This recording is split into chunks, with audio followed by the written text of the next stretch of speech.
Salut à toutes et à tous et bienvenue dans ce nouveau tutoriel dédié aujourd'hui à After Effects. On sort un petit peu du carcan habituel de Photoshop, Illustrator, InDesign et on va faire un petit peu d'animation. Et pour faire de l'animation, aujourd'hui je vous propose de revenir sur les bases, comprendre les images clés, comprendre les déplacements de base et les possibilités du logiciel. Ici, vous reverrez les positions, les échelles, les rotations, l'opacité et bien d'autres choses encore.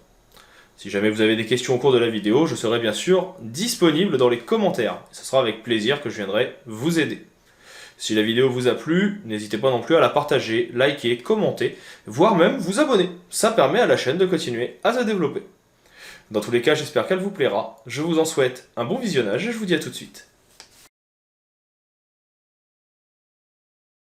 Attaquons donc cette petite vidéo qui va nous permettre de revenir sur les bases de After Effects avec le principe d'image clé et les petits déplacements que nous offre de base le logiciel pour faire un petit peu de motion design.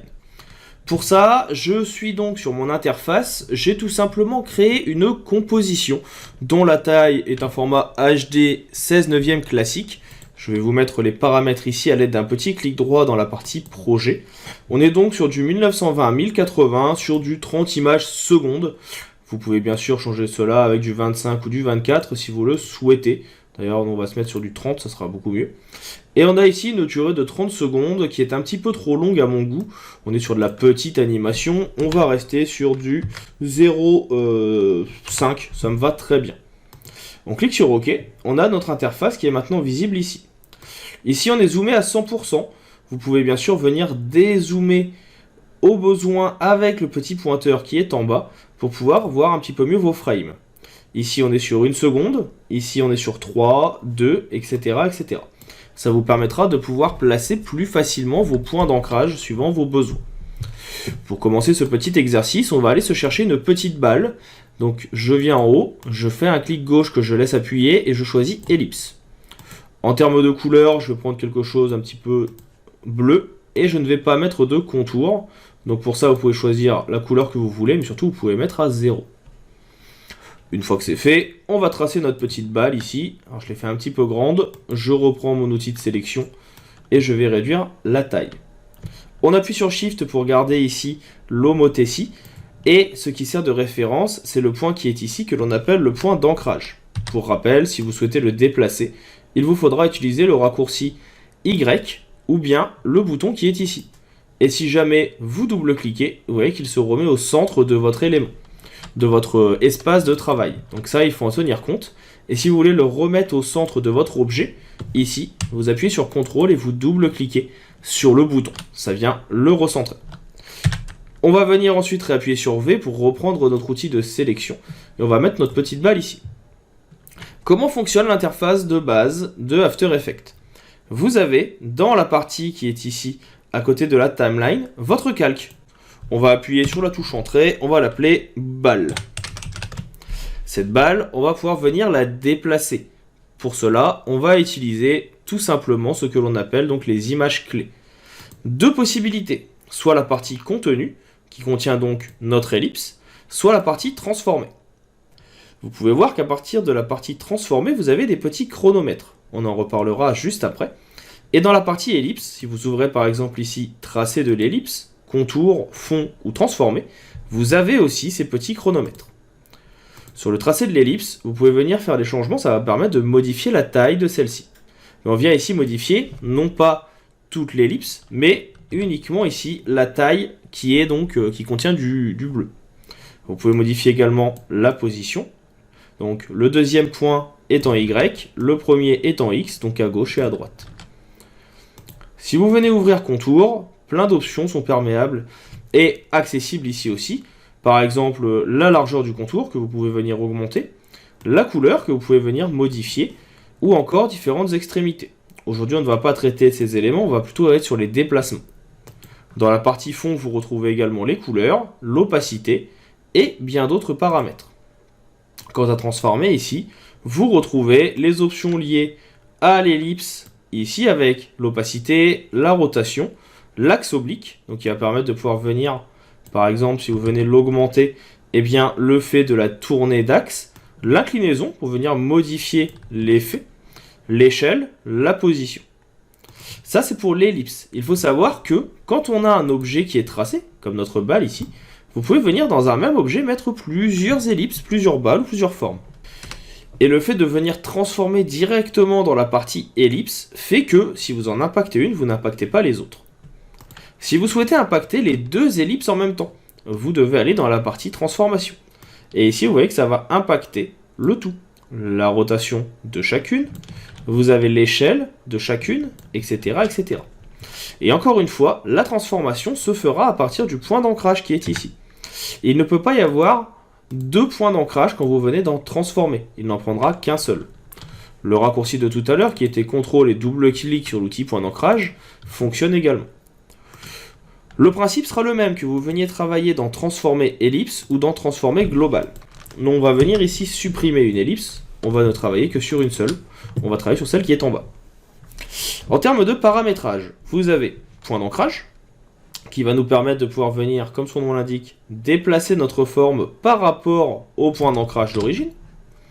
Position, qui va nous permettre de venir modifier la position par rapport à notre composition entière. Échelle, avec ici un petit cadenas qui est coché. Si vous le décochez, vous pouvez modifier tout simplement le côté gauche ou en haut et en bas. La rotation qui va permettre de faire tourner l'objet sur lui-même. Alors sur un cercle, c'est très peu visible, mais s'il est un petit peu déformé, donc en venant enlever un côté, là vous voyez que si je le tourne, il tourne bien sur lui-même. Et enfin, bien sûr, l'opacité. Ça, c'est la partie de base avec les options qui sont disponibles. Vous verrez, il y en a énormément au cours de l'utilisation d'After Effects. Maintenant, le principe à comprendre, c'est celui des points d'ancrage et surtout celui des images clés. Pour cela, on va travailler avec la timeline qui est à côté. Sur cette timeline, vous avez donc la possibilité de venir ici, par exemple, cliquer sur un petit chronomètre. Ça va venir ajouter une image clé. C'est le petit rectangle, le petit losange que vous avez là. Vous allez ensuite pouvoir venir définir l'endroit où vous voulez aller. Donc là, par exemple, on va être ici à 1 seconde. Plusieurs solutions pour savoir également où on est. Soit vous le lisez sur votre timeline, soit c'est indiqué à cet endroit. Ici, on est à 1 seconde. Et ce que vous allez pouvoir faire, c'est tout simplement, avec votre raccourci V, donc de déplacement, venir mettre ailleurs votre balle. Et de cette façon, elle viendra en 1 seconde faire un déplacement de la première image clé à la seconde. Cette courbe qui est ici, vous pouvez venir la modifier. Elle fonctionne comme on vient utiliser la courbe de la plume dans d'autres logiciels. Vous avez juste à venir décaler le point qui est ici ou le point qui est ici. Et vous voyez qu'entre les deux, votre balle va suivre ce parcours. Vous pouvez même venir, si vous le souhaitez, quand vous avez votre tracé, ajouter d'autres points. Pour ça, vous prenez votre plume, donc qui est ici. Vous pouvez venir ajouter un point sur votre tracé, et en reprenant votre outil de sélection, vous sélectionnez le point que vous voulez, et vous pouvez faire la transition souhaitée. Et en fait, vous pouvez remarquer que le point d'ancrage qui a été ajouté a également, tout simplement, ajouté à cet endroit une image clé. Et donc, de cette façon, le mouvement se met en place. Je ne rentre pas dans les détails des timings, ça pourra faire l'objet d'une autre vidéo si ça vous intéresse. N'hésitez pas à me le dire dans les commentaires. J'en profite pour vous dire aussi de vous abonner si la vidéo vous plaît. L'autre option, c'est une option d'échelle. Donc là, je vais mettre un petit chronomètre au début, et on va tout simplement dire que jusqu'ici, on veut que notre échelle diminue. Donc, je viens me mettre ici, et à cet endroit-là, je veux que mon échelle, elle devienne un petit peu plus petite, de 50%. Et je veux que, un petit peu plus loin, elle redevienne ici, un petit peu plus grande, à 150%. Et bien, automatiquement, cela sera pris en compte. Vous voyez, je reviens au début, j'appuie sur la barre d'espace, et mon animation est mise en place. Si vous trouvez que c'est un petit peu trop rapide, vous pouvez écarter vos images clés. Vous les sélectionnez et vous les déplacez pour avoir un timing qui vous conviendra plus. C'est à vous de définir ce que vous voulez. Il y a bien sûr quelque chose à prendre en compte, c'est que ce que vous avez l'impression de voir rapide ne l'est pas forcément.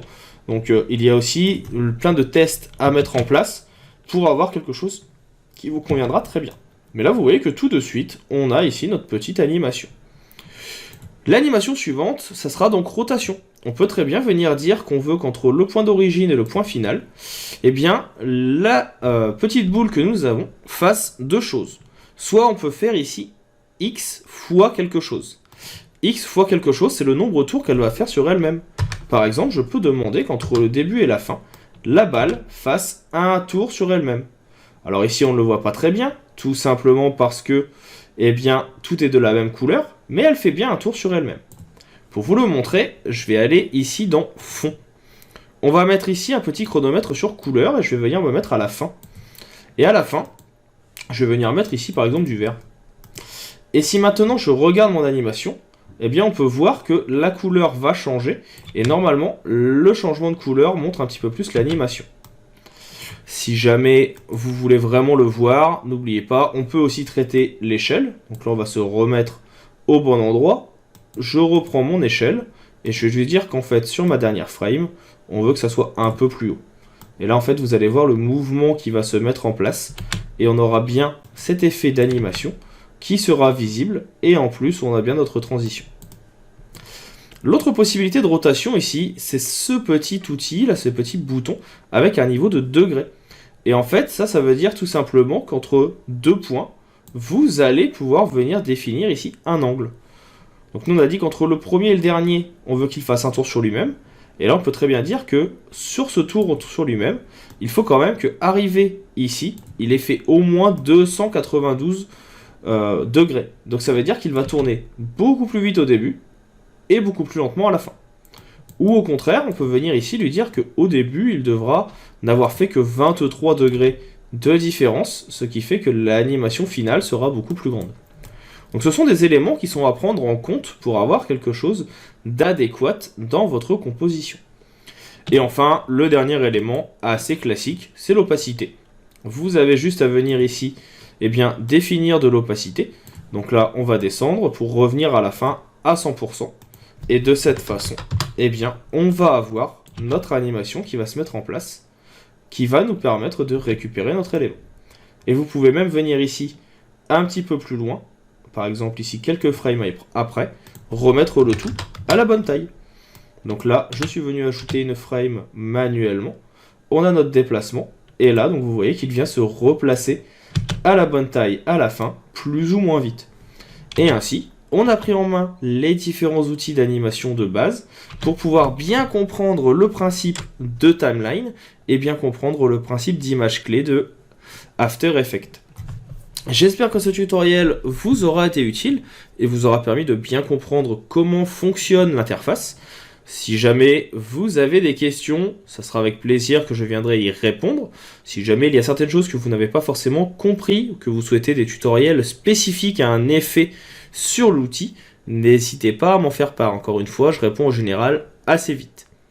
Pour ma part, il ne me reste plus qu'à vous dire à bientôt pour d'autres tutoriels et d'autres astuces et à vous souhaiter une bonne continuation.